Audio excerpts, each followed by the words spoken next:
बागानपारा दखरा एबसुआ देग्लायनि मेट्रिक आनजादाव सेथि मासि मोननाय फरायसाफोरखौ बरायनायजों लोगोसे मान बावदों। बाक्सा जिल्लानि बागानपारा दखरा एबसुआ गावनि दखरानि सिङाव देग्लायनि मेट्रिक आनजादाव बर' बिजोंजों फरायनानै सेथि मासियाव उथ्रिसारनाय फरायसाफोरखौ बरायदों आरो मान बावदों। बागानपारा दखरा एबसुनि आफादगिरि मनज नार्जारिनि मेल सामलायनायाव बे मेहेरगोनां हाबाफारिखौनो बेखेवनानै होयो बाक्सा जिल्ला दुलाराय बर' फरायसा आफादनि लोगो सोलोंथाइ नेहाथारि उपेन बर'आ। मख'नो गोनांदि देग्लाय बोसोरनि मेट्रिक आनजादाव बर' बिजोंजों फरायनानै बागानपारा दखरानि बेन्दोंआव गासै 4 फरायसाफ्रा डिस्टिंसन मार्क, 10 फरायसाफ्रा स्टार मार्क आरो 27 फरायसाया सेथि मासियाव उथ्रिसार जानो हायो। मेहेरगोनां हाबाफारियावनो गाहाय आलासि महरै बाहागो लायो डिआइ तामुलपुरनि रमेश रामसियारि, बुंथिगिरि आलासि महरै थुप्लिया बागानपारा दुइसिन सावस्रि फाहामसालिनि डक्टर लासित बसुमतारी, लोगोसेनो जर'खा आलासि महरै बाहागो लायो बिटिसि एलएनि बुंथिगिरि काथिराम बर' आरो एमएलए भुपेन बर'आ। बागानपारा दखरा दुलाराय बर' फरायसा आफादनि बानजायनायाव बागानपारा दखरानि सिङाव थानाय बर' बिजोंजों फरायनानै मेट्रिक आनजादाव सेथि थाखोआव उथ्रिसार जानो हानाय जे फरायसाफोर, बे फरायसाफोरखौ बागानपारा दखराया दिनै बरायदों, मान बावदों। जोङो नैबे बागानपारा दखरानि बेन्दोंआव थानाय गासै फरायसाफोरा जाहाथे इयुन समाव नैबे जोंनि बरायनायनि जि मोनसे थुलुंगा हाबाफारिखां हिसाबै थुलुंगाखां जि हाबाफारि, बे हाबाफारिनि जोहै जोङो इयुन समफोराव बिथांमोननि जि फरायनाय बेखौ जोङो दावगागोन होननानै आसा खालामदों। आसा खालामो बिथांमोननि फैबाय थानाय जि एग्जामफोर, नैबे समाव जिखिनि पारसेन्ट लाना पास खालामदों, दा बेनिख्रुइ बांसिन नम्बर लानानै पारसेन्ट लानानै जाहाथे बिथांमोना दावगानो हायो, जों बेखौ आसा खालामनानै बिथांमोनखौ थुलुंगाखांआरि हाबाफारि हिसाबै नैबे हाबाफारिखौ लानाय जादों। जोंनि बागानपारा दखरा दुलाराय बर' फरायसा आफादनि बेन्दोंनिफ्राय सा 47 जना फार्स्ट डिभिजन पास खालामदों। बेनि गेजेराव दङ 2 डिस्टिंसन, सा 12 स्टार मार्क मोनदों, बा उननि माखासेया सेथि थाखोआव उथ्रिसारनो हादों। दा जोंनि नैबे बागानपारा दखरा बेन्दोंनि सिङाव गासै सा 47 जनानो जोंनिया सेथि थाखोआव उथ्रिसार जानो हादों।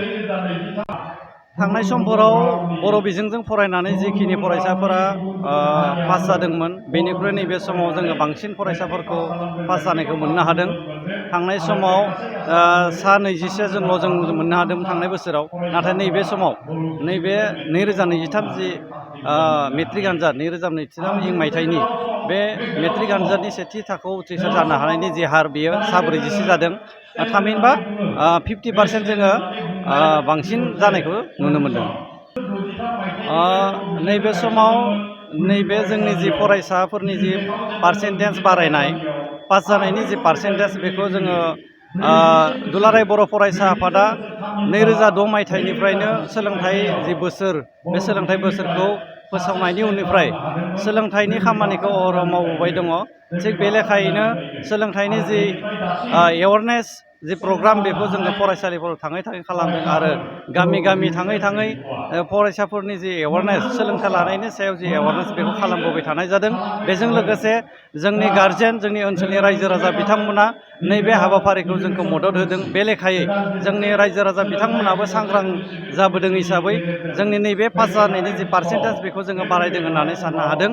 आरो जाय बिथांमोना, आं खावलायनो लुबैदों दिनैनि गेजेरजों, जाय बिथांमोना फार्स्ट डिभिजन मोननो हायाखिसै, थार्ड डिभिजनाव पास जाबाय, बा सोरबा फेल जाबाय, सोरबा सेकेन्ड डिभिजनाव पास जाबाय, बिथांमोनाबो जाहाथे इयुन समफोराव जाहाथे गोसो बायालासिनो गावनि गोसोखौ थि सानना लानानै नाजाथाबो आरो मोजां मोनसे फिथाइ लाबोनो हायो, आं बेखौ आसा खालामदों। आरो आं खावलायदों बिथांमोना जाहाथे इयुन समफोराव मोजाङै फरायनानै मोजां पारसेन्ट लाना पास खालामनो हायो।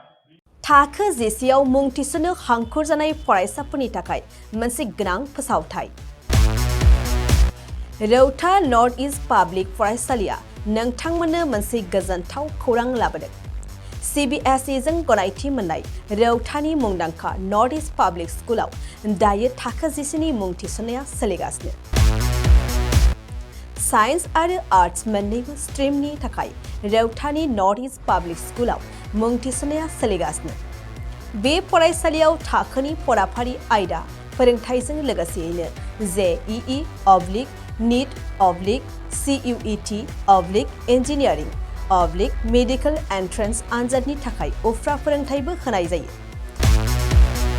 बे फरायसालियाव बिजाब बाख्रि, फरायसाफोरनि थाखाय हस्टेल आरो गेलेनाय, मोसानाय बायदि बायदि केरिकुलार एक्टिभिटिसनि सुबिदा दं। गोसो गुदुं फरायसाफोरा दिनैनो दानो नैबे मबाइल नम्बर 8638605769 नङाब्ला 9435184298 आव थोंजों सोलोंनो हागोन।